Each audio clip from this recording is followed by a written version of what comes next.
La France reconnaîtra officiellement l'État palestinien en septembre prochain. Emmanuel Macron l'a annoncé hier soir sur ses réseaux sociaux. Ce serait le premier pays du G7 à franchir le pas. Une décision historique immédiatement condamnée par Israël qui y voit un encouragement à la terreur. Concrètement, qu'est-ce que cela va changer? Réponse avec Jérôme Garot et Élodie Dubosc. Informés dans la nuit de la décision française, ces Palestiniens de Ramallah en Cisjordanie sont parmi les premiers à réagir. Nous espérons que cette reconnaissance mettra fin aux tueries dans la bande de Gaza et que cette reconnaissance de la Palestine sera suivie par plusieurs pays en Europe et dans le monde.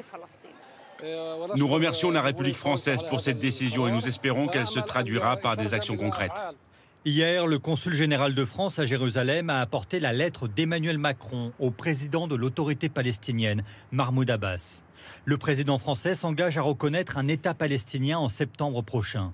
Geste avant tout politique et symbolique. Car les frontières revendiquées par les Palestiniens incluent la bande de Gaza et toute la Cisjordanie, avec Jérusalem-Est comme capitale. Or, ce territoire est morcelé, fragmenté du fait des colonies israéliennes et soumis à un contrôle militaire. En juin dernier, la France exigeait, avant cette reconnaissance, une démilitarisation du Hamas à Gaza et le retour des otages israéliens.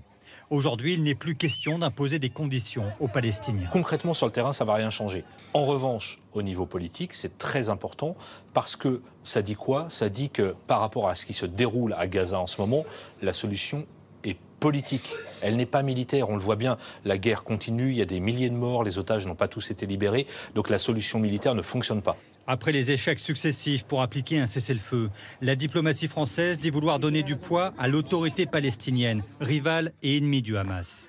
Mais le Hamas, justement, ce groupe islamiste à l'origine des attaques terroristes du 7 octobre, a tout de même publié ce communiqué et salue la décision d'Emmanuel Macron.